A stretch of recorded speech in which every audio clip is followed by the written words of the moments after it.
நம்ம வச்சு கழுத்து அறுத்துட்டேடா. கல்யாணம் பண்ணிக்கிட்டு புள்ள பெக்கிறது இல்லை, புள்ள பெற்றுக்கிட்டு இனிஷியல் தேடுறது. இது புது முறையான ஒரு திருமண முறை. அவங்க அப்பாவை தேடி பிடிக்கிறது தான் கதை. முதல் எபிசோடு இதுதானா? இல்லை கண்டுபிடிச்ச பிறகு அவங்க அம்மா யாருன்னு தேடி பிடிப்போம் அப்படின்னு சொல்லுவார்ல. நம்ம முட்டாளே என்ன சேகரிங்க முட்டாள் லிஸ்ட்டில். இந்த தமிழ்வேந்தன் போன்ற ஆட்கள்லாம் மாதம்பட்டி ஃபேவரிசம் பேசுகிறாங்க. ஃபேவரிஸ் எல்லாம் கிடையாது. கல்யாணம் பண்ணாமல் எது பிள்ளை பார்த்துக்கிட்ட அப்படிங்கிறது தான் என்னோட விஷயம். மணி இஸ் ஆல்வேஸ் அல்டிமேட் அப்படிங்கும் இல்லை. ஜாகிருஷ்ணாவுக்கு மட்டும் என்ன செட்டில் ஆகாமல் கூட போகுது. அந்த குழந்தைய சாகிற வரைக்கும் நான் பார்த்துக்கிறேன்னு சொல்லியிருக்காரு. ஜாகிருஷ்ணாவை சேர்த்து பார்த்துக்கிறேன்னு சொல்லியிருக்காரா? இல்லையே சார். நீ கொடுத்த செக்கு பவுன்ஸ் ஆகிட்டு ஜாகிருஷ்ணாவும் பார்ப்பார். எல்லாம் நீ பண்ண வேலைடி. எம்மா பிஸ்னஸாக போயிட்டு இருந்தது, எங்கள் கூட கவுத்துட்டாப்பார். சுருதி மாதம்பட்டியோட பிள்ளைங்களுக்கும் ட்ராமா கஷ்டம்தான். என்னடா உங்கள் அப்பாவுக்கு அந்த குழந்தையாம அப்படி பள்ளிக்கூடத்தில் கிண்டலாக பேச தெரிஞ்சு வேணும் பயலுங்க. அவனோட உறவை கட் பண்ண சொன்னால் கட் பண்ணிட்டேன், இவனோட உறவை சொன்னால் கட் பண்ணிட்டேன். 14 முறை டைவர்ஸ் ஆகிட்டோம். சர்ச்சு காரி துப்ப மாட்டார் நம்மளை. கவரிமான் ராஜாவுக்கு சிட்டிக்குள்ள ஒரு மரியாதை இருக்கா இல்லையா? iPlus TV, India's #1 QLED TV. Crystal clear picture quality with 3-year replacement warranty. Smart voice, smart entertainment. 4ஆம் துணை நேயர்கள் அனைவருக்கும் வணக்கம். இன்று நம் நிகழ்ச்சியின் சிறப்பு விருந்தினர் வழக்கறிஞர் RS தமிழ்வேந்தன் அவர்கள் இணைந்துள்ளார். வணக்கம் சார். வணக்கம். மாதம்பட்டி ரங்கராஜ் அவர்கள் வழக்கு பல தடவை நம்ம பேசியிருக்கோம், பல விஷயங்கள் பேசியிருக்கோம், ஸ்ருதி அவர்களுக்கு சப்போர்ட்டாகவும் பேசியிருக்கோம். ஆனால் இப்போ அதுக்கெல்லாம் ஆப்போசிட்டாக இப்போ காது குத்து விழாவில் ஜோடியாக ஃபோட்டோ எடுத்த அந்த புகைப்படம் சமூக வலைதளங்களில் பரவலாக பேசப்பட்டு வருது. இது எப்படி பார்க்குறீங்க சார்? ஜாகிருஷ்ணாவுக்கு அண்ணன் தம்பி இல்லை கூட இருக்கும். ஏன்னா தாய்மாமன் மடியில் தானே குறைச்சி இறக்கணும் முடி. அவங்க வேற கிறிஸ்டியன் இவருண்டு சரி ரைட்டு மாதம்பட்டி மடியில் வச்சு இறக்கிட்டாங்க, முடி இறக்கிட்டாங்க. அவ்வளோதான், பிரச்சனை முடிஞ்சு போச்சு. இந்த பேயாட்டம் ஆட உள்ள வேப்பிலை வச்சு இறக்குவாங்கள்ல, இறங்குன்னு இந்த பேயெல்லாம் நியூட்ரல் பண்ணுவாங்கள்ல, அந்த மாதிரி பிரச்சனை முடிஞ்சு போச்சு, இறங்கிட்டு. அவ்வளோதான், இவ்வளோ நாள் நடந்த பிரச்சனைக்கு முற்றுப்புள்ளி. அவரும் அந்த டிஎன்ஏ டெஸ்ட் வந்த பிறகு தானே அவரும் ஆஃப் ஆனார். அது வரைக்கும் அவரும் ஆஃப் ஆகலை இல்லை. ஏன்னா அவருமே மோதி பார்த்து மகளிர் ஆணையம் அங்கே இங்கே சுருதி கிருத்தி அழைச்சிட்டு போய் எல்லாம் பண்ணார். ஆனால் அந்த பிரச்சனை கிடச்சா புசுவானமாக ஆகிடுன்னு நான் சொன்னேன்னா ஒன்றுமே இருக்குது, யாருமே ஜெயிக்க மாட்டாங்க. காரணம் அவங்கவுங்களுக்கு ஒரு செட்டில்மெண்ட் ஆஃப் தொகை இருக்குதுல்ல. இப்போ இந்த அம்மா இதை சமாதானமாக பேசியெல்லாம் பார்த்துருப்பாங்க. அதுக்கெல்லாம் மாதம்பட்டி ஒத்துக்காத போது தான் இவங்க மகளிர் ஆணையம் அங்கே போய் இவரை டேமேஜ் பண்ணது.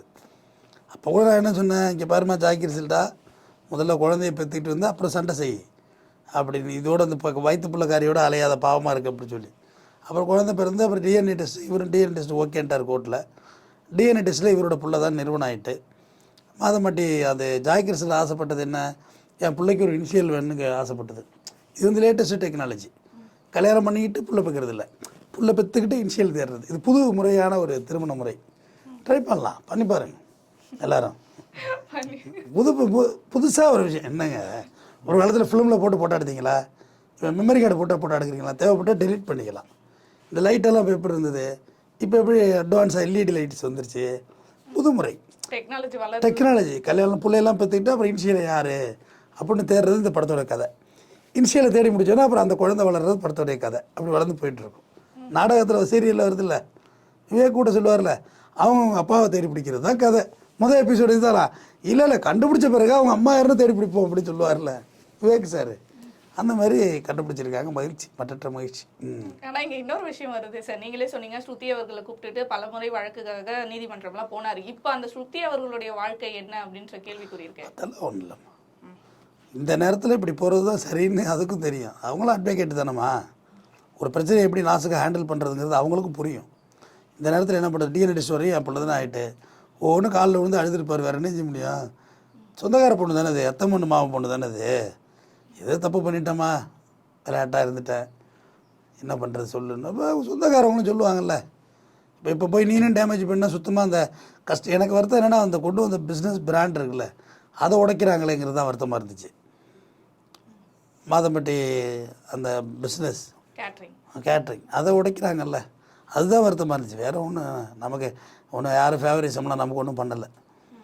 ஆனால் இவங்களோட அவங்களோட வாக்குவாதம் பார்த்தீங்கன்னா எந்த அளவுக்கு உச்சத்துக்கு போயிட்டு ரெண்டு பேரும் அவ்வளவு சொற்கள்ல இருக்கட்டும், மற்ற விஷயங்கள், நடவடிக்கை எல்லாத்துலயுமே வந்து அவ்வளவு சண்டை போட்டாங்க. நீ வந்து நான் வந்து அப்பாவே கிடையாது, நீ ப்ரூவ் பண்ணுன்ற மாதிரி அவ்வளவு சண்டை போச்சு. ஜாய் கிறிஸ்டிலாவும் அவ்வளவு பேசினாங்க. ஆனா இப்ப எதுவுமே நடக்காத மாதிரி ஒன்னா இருக்கிறத பாக்குறப்ப இதுல நம்ம தான் முட்டாளா அப்படின்ற கேள்வியும் இருக்கு சார்.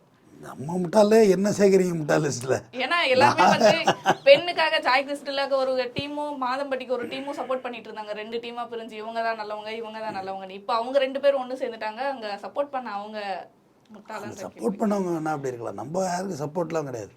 நான் அடுத்த இது ஒன்றும் பிரச்சனை இருக்காது, மாதம்பட்டி செட்டில் பண்ணிட்டு வரேன்னு சொன்னா இதெல்லாம் ஒரு பெருசாக இருக்காது, அதெல்லாம் செட்டில் பண்ணுவாங்க அப்படின்னு.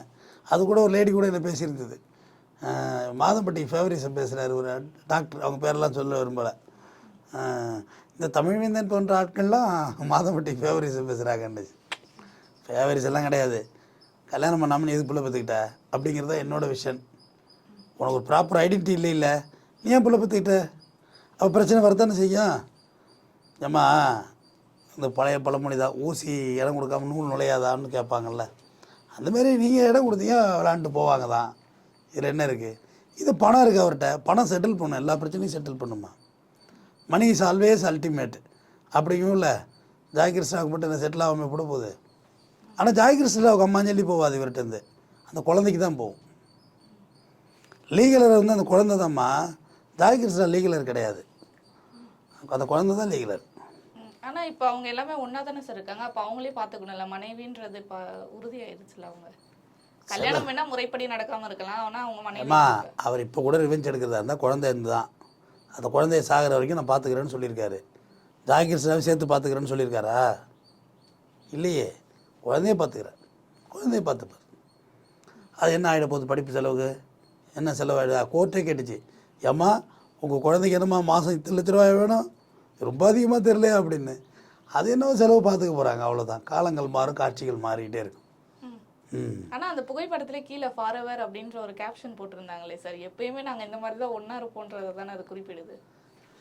ஏற்கனவே ஒரு கல்யாணம் பண்ண மாலை போட்டு ஒரு ஃபோட்டோவை போட்டு விட்டாங்க, அடுத்து இப்போ இந்த ஃபோட்டோவை போட்டு விட்றாங்க. ஃபாரெவரா? சத்தியம் பண்ணி இன்ஸ்டாகிராமில் சத்தியம் வாங்குறான், நான் சொல்லுவதெல்லாம் உண்மை, என்னை விட்டுட்டு போக மாட்டேன், சத்தியம் பண்ணு. என்ன இவ்வளோ கேட்பா இருக்குன்னு பார்த்து அடுத்த நாள் டிரைவரோட நைட்டியோட விழுந்து ஓடிட்டு இருக்கு, ஒன்று திட்டு ரோட்டில் விழுந்து மழையில் கட்டை பையை தூக்கிட்டு ஓடிட்டுருக்கு. எவ்வளோ ஃபாரெவரை பார்த்தாச்சுமா, என் ஃபாரெவர் பூரா நடந்துருதா? அம்மி மிதித்து அருந்ததி பார்க்குறோம், அடுத்த நாள் பிச்சை எழுட்டு போகுது. சர்ச்சில் போய் இந்த கன்னியை நான் எப்பவும் பிரிய மாட்டேன் அங்கேயும் பிரிஞ்சு போகுது, எல்லா இடத்துலையும் பிரிஞ்சு போகிறது வழக்கம் தானே. ப்ராப்பரான ஒரு டைவர்ஸ் மூவ் பண்ணால் போகுது. இப்போ என்ன கேட்டு போச்சு? அப்போ இல்லை ட்விஸ்ட் எதிர்பார்க்கலான்றீங்களா திருப்பி? அவருக்கு அதை பிடிக்கும் போல இருக்குமா, அவர் சந்தேகப்பட்டார் போல இருக்கு, இந்த புள்ள நமக்கு இல்லைன்னு. அப்படி தானே?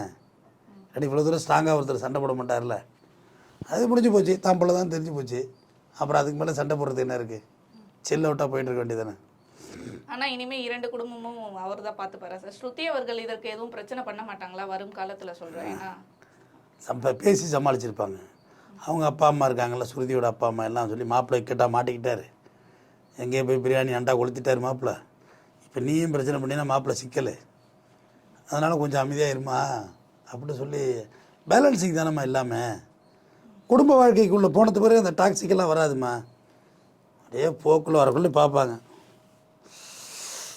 நம்ம வச்சு கழுத்தார்த்திட்டியடா அப்படியே நியூஸ் பேப்பர் படிக்கிற மாதிரி தூக்கி பிடிச்சிக்க வேண்டியதுதான். ஆம்பளை செய்தித்தாள் படிச்சுட்டு இருக்கால, அந்த போக்குள்ளே டங்குன்னு கொண்டாந்து டீ கிளாஸை வைக்கிறாங்கல்ல, பேப்பர் ஒரு அடி மேலே தூக்கிற வேண்டியதுதான். முக்கியமாக படிக்கிற மாதிரி கீழே இறக்கி போயிட்டா போல தூக்கி வேண்டிய பேப்பரை. இவ்வளோ தான், வேறு என்ன பண்ண முடியும் சொல்ல? நீ என்ன பண்ணுறது? ஒரு யதார்த்தம் சொல்லுங்கள், என்ன பண்ணுறது சொல்லுங்கள்? பண்ணியாச்சு, தப்பு பண்ணியாச்சு, என்ன பண்ணுறது? அதை கடந்து போக வேண்டியது அவ்வளோதாம்மா, வேறு வழி இல்லை.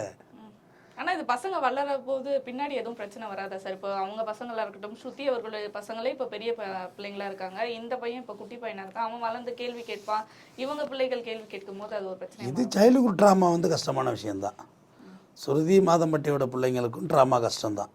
என்னடா அவங்க அப்பாவுக்கு அந்த குழந்தையாம அப்படின்னு பள்ளிக்கூடத்தில் கிண்டலாக பேசுறது என்ன செய்யணும் பயலுங்க, அந்த ட்ராமா கஷ்டமாக தான் இருக்கும், அதில் மாற்றுக்கிறதே கிடையாது. நம்ம செய்கிற எல்லா தவறுகளும் நம்ம குழந்தைகளை பாதிக்கும், அந்த சைல்டுஹுட் ட்ராமாக்குள்ளே போயிடும், அது நடக்க தான் செய்யும், அதுக்கு ஒன்றும் பண்ண முடியாது. ஆனா இந்த வழக்கு அவ்வளவுதான், இனிமேல் வந்து 2 குடும்பமும் எங்கள் வீட்டில் எல்லா நாளும் கார்த்திகை மாதிரி இருப்பாங்க. ஒரு படத்தில் சொல்லுவாங்கல்ல, ஏம்மா அவனோட உறவை கட் பண்ண சொன்னால் கட் பண்ணிட்டேன், இவனோட உறவை சொன்னால் கட் பண்ணிட்டேன், 14 முறை டைவர்ஸ் ஆகிட்டோம். சர்ச்சு காரி துப்ப மாட்டார் நம்மளை. கவரிமான் ராஜாவுக்குன்னு சிட்டிக்குள்ள ஒரு மரியாதை இருக்கா இல்லைன்னு ஒரு படத்தில் சொல்லுவானம்மா. படத்து பேர் மைனாவா அதில் சொல்லுவான்ல, நம்ம ரத்தவணி சின்ன பள்ளத்தில் இறங்கி ஏறிட்டுன்னு சொல்லி பேசிகிட்டு இருப்பார் தம்பிராமையா. தான் ஒன்றே அது அந்த சீன் இருக்கும். சார் உங்களை பார்த்தா சூடு சொரணை எல்லாம் தூக்கிட்டு திரிகிற மாதிரி தெரியுது, நான் சொல்கிறது கரெக்டு தானே சார் அப்படிம்பாரு. அதுமாரி இன்னும் உலகம் போய் எங்கேனாலும் அசிங்கமாகலாம். ஒரு ஸ்ட்ரோக்கு தான் நீ ஒருத்தவங்களை அசிங்கப்படுத்த முடியும். ஒரு ஸ்ட்ரோக்கு தான் நீ ஒருத்தனை அசிங்கப்படுத்தலாம், 2வது ஸ்ட்ரோக்கெல்லாம் படுத்த முடியாது. இதுலேயுமே மாதம்பட்டிக்கு நிறையா மிஸ்கைடன்ஸ் பண்ணிட்டாங்கம்மா. இந்த அளவுக்குலாம் போயிடக்கூடாது. எது கோர்ட்டு கேஸுக்கு இவர் போனார்? மாதம்பட்டி தான் ஹைகோர்ட்டு போனார், போயிடக்கூடாது. வா நீ எங்கே சுற்றிட்டு வா, பார்த்து கொண்டு அமைதியாக இருக்க வேண்டியது தானே. நீங்க தான் சொல்றீங்களே அவருக்கு வந்து சந்தேகம் இருந்திருக்கு அப்படின்றதால. கோர்ட்டு தான்மா டிசைட் பண்ணுச்சு. ஓய்வு பெற்ற நீதிபதி தான் வந்து டிஎன்ஏ டெஸ்ட்டுக்கு இது பண்ணார். டிஎன்ஏ டெஸ்ட்டு பண்ணால் கரெக்டுன்னு இவரும் அதுக்கு ஓகேன்னாரு. அதுக்கப்புறம் தான் வந்துச்சு. சரியா? அதனால் இவர் கோர்ட்டுக்கு போயிருக்க வேண்டிய இல்லைங்கிறேன். நம்ம பக்கம் வீக்கான ப்ரொஃபைல் இருக்குன்னா என் கோர்ட்டுக்கு போயிட்டு சரி என்னையோ முடிஞ்சு போச்சு, மொட்டை அடிச்சாச்சு, கரிசோறு போட்டாங்க. என்ன போட்டாங்க சொல்லுங்கள்? மாதம்பட்டி ஸ்பெஷாலிட்டியில் என்ன போட்டாங்க? கரிசோரா என்ன? இவ்வளோ பேசியிருக்கானு உள்ள கூட்ட ஒரு கரிசோறு கூட போடல பாருங்கள். மாதம்பட்டியாவது போட்டிருக்கலாம், ஜாக்கிரஸாவது சோறை போட்டிருக்கலாம். நமக்கு என்னம்மா இந்த சுருதியாவது போட்டிருக்கலாம். ஒரு வேளை சோறு ஆங்கருக்கு ஒரு வேளை சோறு போட்டிருக்கலாம். இவ்வளோ நாள் சப்போர்ட்டாக பேசினியம்மா அப்படின்னு சொல்லி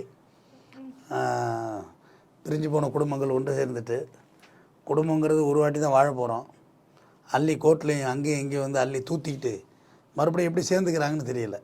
இப்போ அதே மாதம்பட்டியோட மைண்ட் செட்டை பாரு, பயப்பில்ல எங்கே கொண்டு எடுத்துட்டுருச்சு பாரு நம்மள அப்படின்னு நினைப்பு வராதா? ஜாய்கிருஷ்ணா பார்க்கல எனக்கு வரும். எங்கே இழுத்துட்டு போட்டு பாரு நம்மளை, சும்மா கிடந்து நம்மளை பேரை கெடுத்து பிஸ்னஸை கெடுத்து அசிங்கப்படுத்தி அவமானப்படுத்தி வெக்கப்பட்டு துக்கப்பட்டு துயரப்படுத்திட்டாலே இவ அப்படின்ற எண்ணம் வருதானே? ஏன்னா அதுதான் இங்கே பெரிய கேள்வியாகவே இருக்குது. இவ்வளோ நடந்து எப்படி இந்த கேஷுவலாக இருக்காங்க அப்படின்ற. போட்டோவில் கேஷுவலாக இருக்க வேண்டியது தானே. கல்யாணம் போட்ட எடுக்கக்குள்ளே சிரிக்கிறது தானே ஈன்னு. அப்புறம் அடுத்த நாள் தானே தெரியும் ரியாலிட்டி என்னென்னு. போகிறப்ப மட்டும் மண்டையில் போட்டு விட்டாங்க. கோர்ட்டுக்கு எடுத்துகிட்டு போயிட்டா பாரு என்ன. என் மானமே போயிட்டு, சார் நீ கொடுத்த செக்கு பவுன்ஸ் ஆகிட்டு. ஜாய்கிருஷ்ணாவும் பார்ப்பார், எல்லாம் நீ பண்ண வேலைடி, எம்மா பிஸ்னஸாக போயிட்டு இருந்தது எங்கள் கூட கவுத்துட்டா பாரு. நான் அப்படியே யாரில் போகலான்னு ஆரம்பிட்டேன், நீ கிட்ட தரல இருக்கிட்டு போயிட்டேன்னு. அந்த வேகம்லாம் எல்லாருக்கும் இருக்குத்தானே செய்யா. கோர்ட்டு கேஸு போலீஸ் ஸ்டேஷன் பொறுத்த முடி பல முறை யோசிங்க. போயிட்டு ஒன்ஸ் காரி தூப்பிட்டிங்கன்னா திருப்பி அது வந்து நல்ல மாதிரியாக பேஸ்ட்டாகும் அந்த குடும்பம்னு மட்டும் நினைக்காதீங்க. உடஞ்ச கண்ணாடி உடஞ்சது தான். முகம்லாம் தெரியும் செல்வட்டை போட்டு, ஆனால் கண்ணாடி உடஞ்சி தானே இருக்குது. முகம் தெரியும், தலையெல்லாம் செய்யலாம் அந்த கண்ணாடியில். ஆனால் கண்ணாடி கிராக் என்னவோ கிராக்கு தான். தொடர்ந்து பேசுவோம். நன்றி.